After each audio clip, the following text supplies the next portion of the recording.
आदरणीय बंधुओं, शिवा मिशन न्यास के YouTube चैनल पर आपका हार्दिक स्वागत है।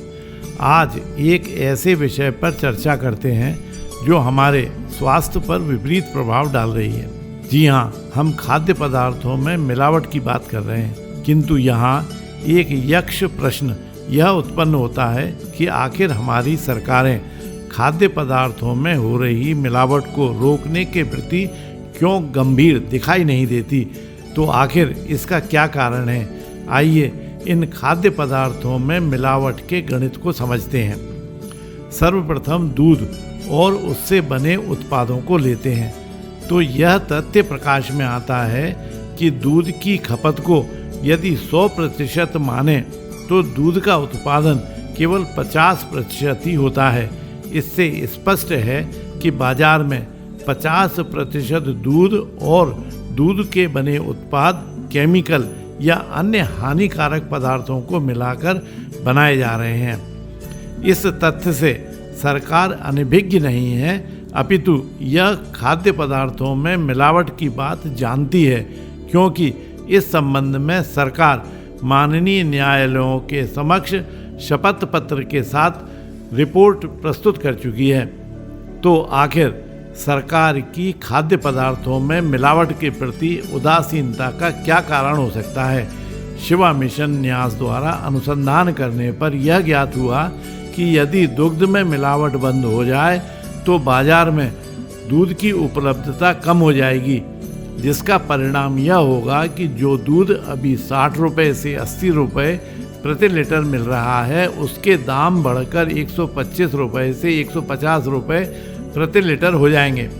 तो इसका सीधा प्रभाव महंगाई वृद्धि पर पड़ेगा और कोई भी सरकार यह नहीं चाहती कि महंगाई में वृद्धि हो। अतः इसका दुष्परिणाम यह होता है कि सरकार खाद्य पदार्थों में मिलावट के प्रति उदासीनता का रवैया अपना लेती है, किंतु इसका परिणाम यह होता है कि निरंतर मिलावटी खाद्य पदार्थ खाने से आम जन अस्वस्थ हो जाता है और उसकी रोगों से लड़ने की प्रतिरोधक क्षमता कमजोर हो जाती है। अब मिलावटी खाद्य पदार्थ के विक्रय से लाभ लेने वालों की संख्या की गणना करते हैं। जैसे आप मिलावटी खाद्य पदार्थों के सेवन से अस्वस्थ हुए तो डॉक्टर के पास गए। इस प्रकार डॉक्टर को फीस मिली तो वह प्रसन्न हुआ।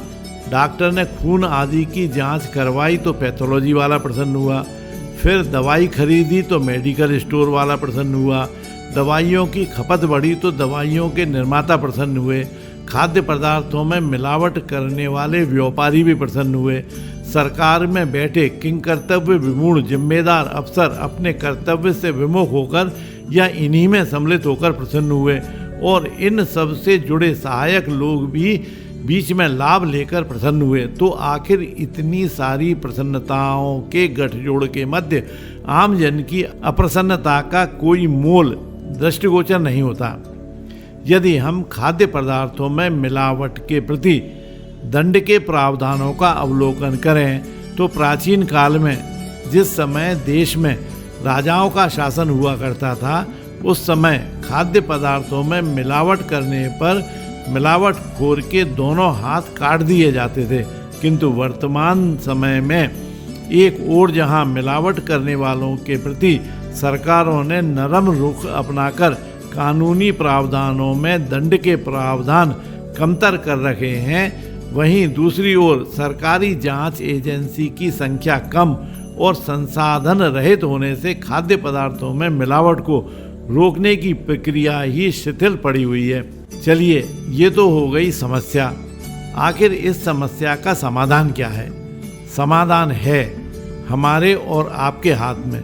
शिवा मिशन न्यास ने इस मिलावट की समस्या को जड़ से समाप्त करने के लिए एक कार्यक्रम तैयार किया है, जिसका नाम है मेरा मोहल्ला मेरा संसार। इसका आशय यह है कि एक मोहल्ले के लोग जो बेरोजगार हैं या जो गृहिणियां हैं, वे एक एक खाद्य पदार्थ मोहल्ले की आवश्यकता अनुसार घर पर तैयार करें और मोहल्ले के ही किसी एक स्थान पर रखकर उसे विक्रय करें, जिससे एक ओर जहां शुद्ध खाद्य पदार्थ मोहल्ले के लोगों को उचित मूल्य पर प्राप्त होंगे, वहीं बड़ी बड़ी कंपनियों को मिलने वाला मुनाफा आपके घर में आ जाएगा और मिलावट से छुटकारा मिलेगा सो अलग। इस कार्य में मोहल्ले के सीनियर सिटीजन का भी उपयोग किया जा सकता है। यदि कोई मोहल्ले वाले इस योजना पर कार्य करना चाहते हैं तो वो शिवा मिशन न्यास के नीचे दिए गए पते पर निःशुल्क परामर्श प्राप्त कर सकते हैं। यदि शिवा मिशन न्यास की यह पहल आपको अच्छी लगी हो तो इस वीडियो को देश के कोने कोने तक पहुंचाएं। अब हमें ठीक वैसा ही जन जागरण शुरू करना होगा जैसा स्वतंत्रता के पूर्व स्वदेशी आंदोलन प्रारंभ हुआ था। वह लड़ाई अंग्रेजों से थी, किंतु यह लड़ाई तो हमारे अपने उन लोगों से है जो अधिक आर्थिक लाभ उठाने के फेर में आम जन के स्वास्थ्य के साथ खिलवाड़ कर रहे हैं। अतः अब हमें शिवा मिशन न्यास की उपर्युक्त योजना पर चलकर आत्मनिर्भर बनना है, किसी के आगे हाथ नहीं फैलाना है। यदि यह वीडियो आपको अच्छा लगा हो तो लाइक करें, शेयर करें एवं शिवा मिशन न्यास के चैनल को सब्सक्राइब अवश्य करें। बोलिए ओम नमः शिवाय।